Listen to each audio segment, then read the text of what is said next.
Le faux dans l'info, le podcast d'Africa Tchèque pour comprendre l'écosystème de la désinformation.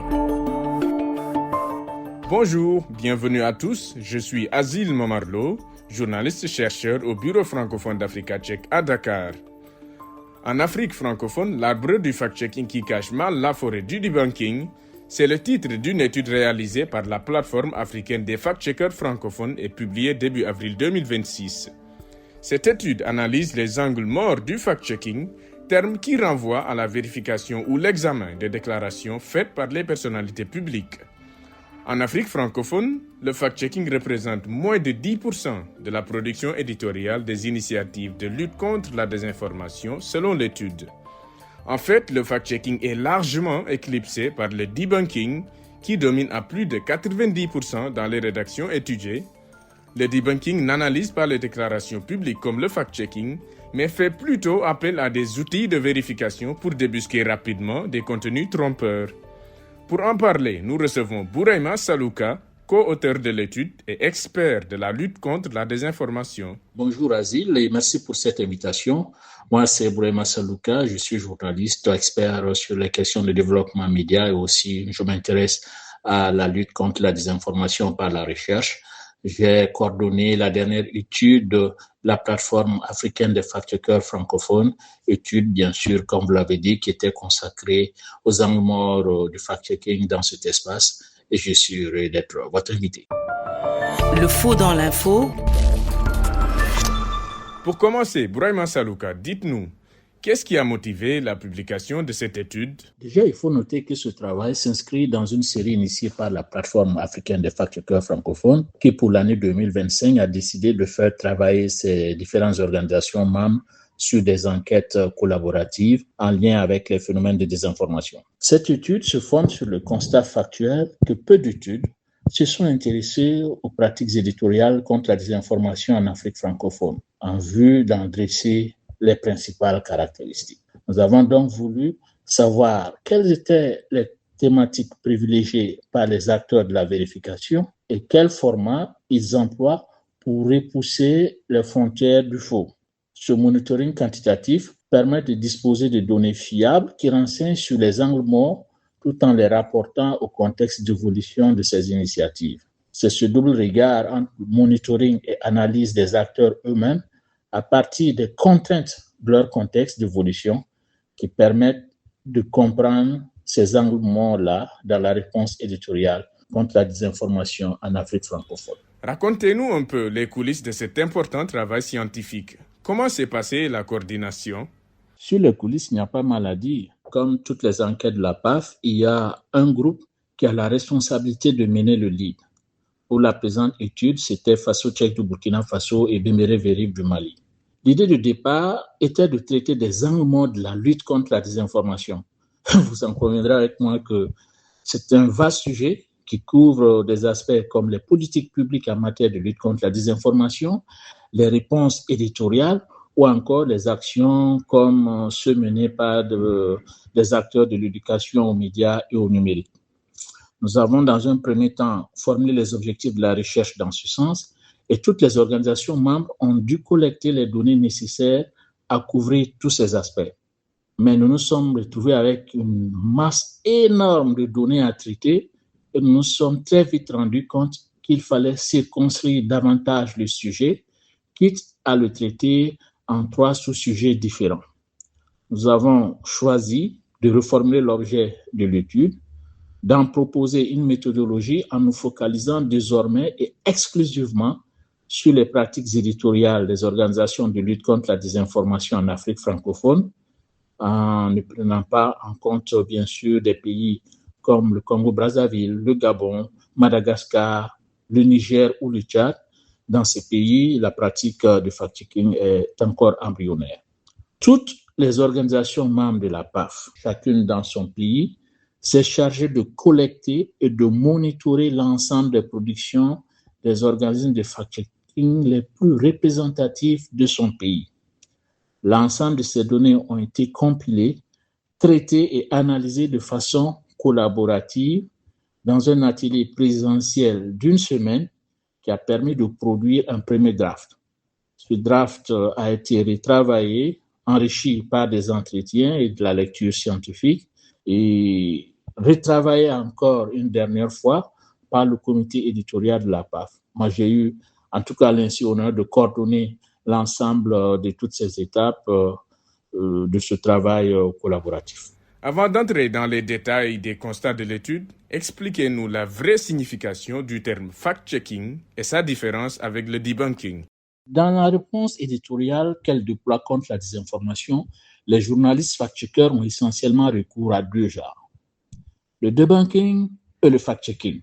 De façon simple, je dirais que le debunking consiste en une vérification rapide de contenus viraux en ligne, notamment sur les réseaux sociaux.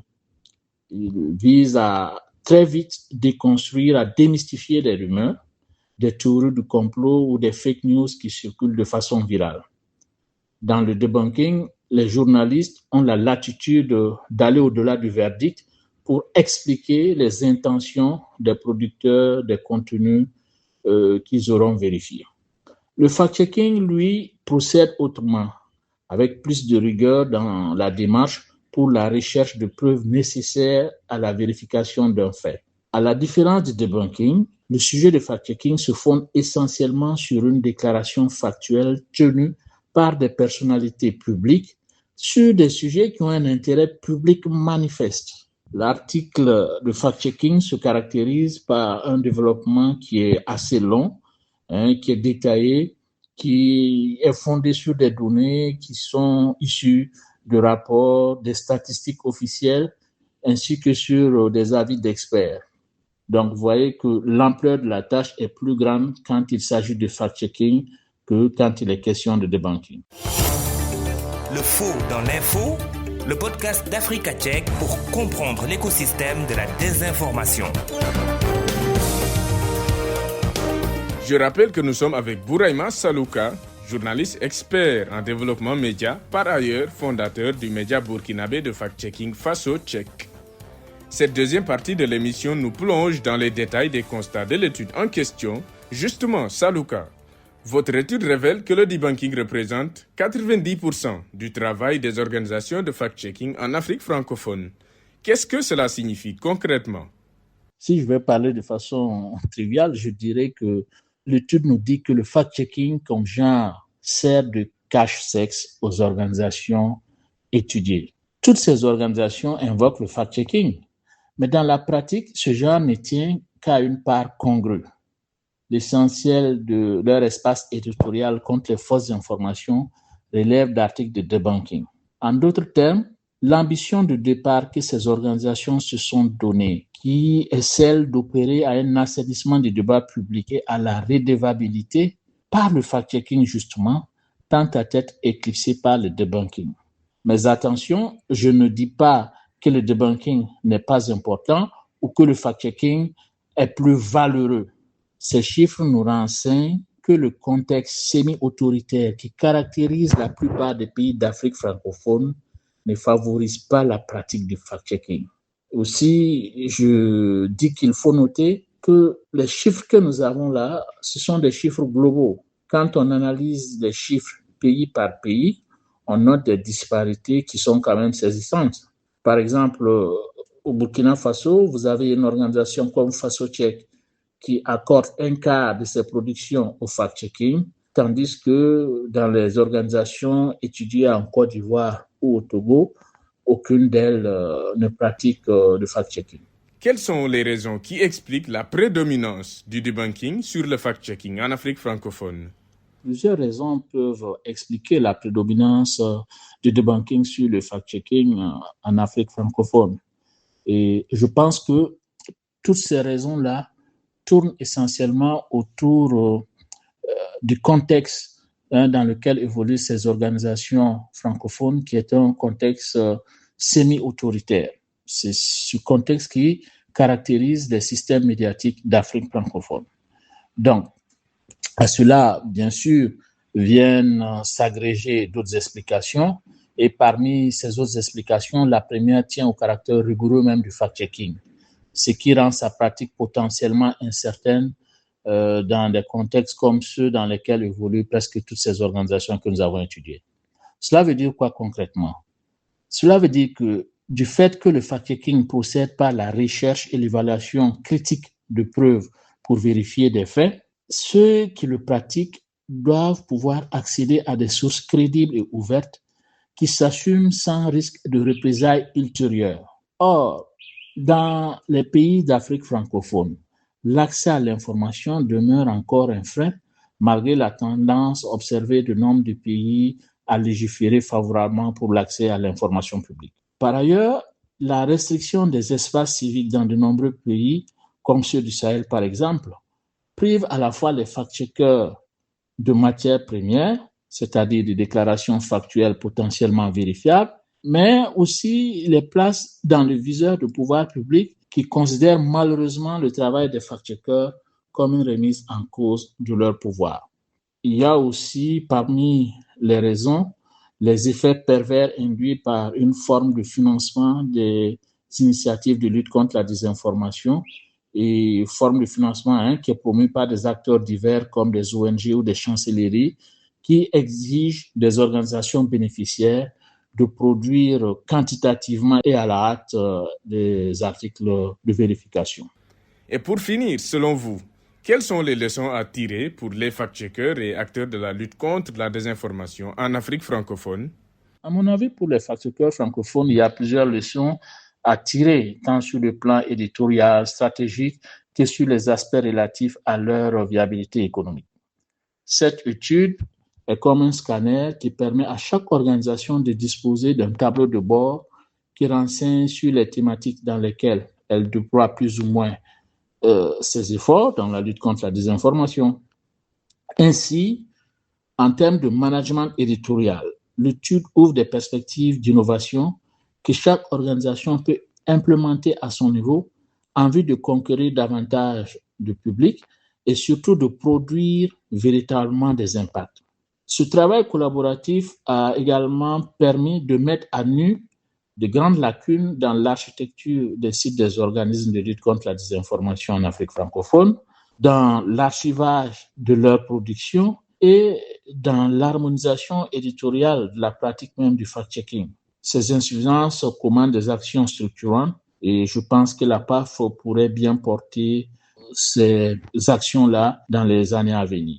Enfin, pour ma part, l'étude renseigne sur les contraintes qui entravent les réponses éditoriales dans la lutte contre la désinformation en Afrique francophone.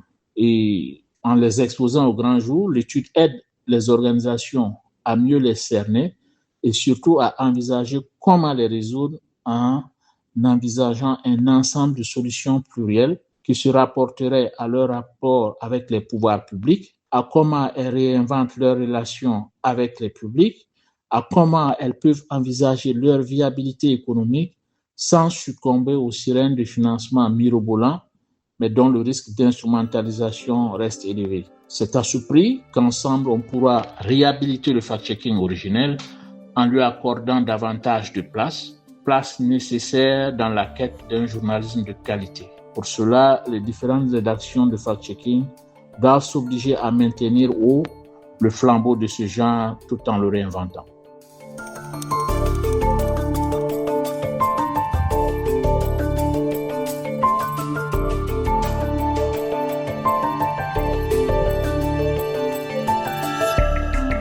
Merci à notre invité Bouraïma Salouka, qui est journaliste, expert en développement média et spécialiste de la désinformation. C'est la fin de ce podcast produit par Africa Check et fabriqué par moi-même, Azil Momarlo. Merci à vous qui l'avez suivi. Rendez-vous le mois prochain. D'ici là, doutez et vérifiez toute information pour éviter de tomber dans les filets de la désinformation. À bientôt!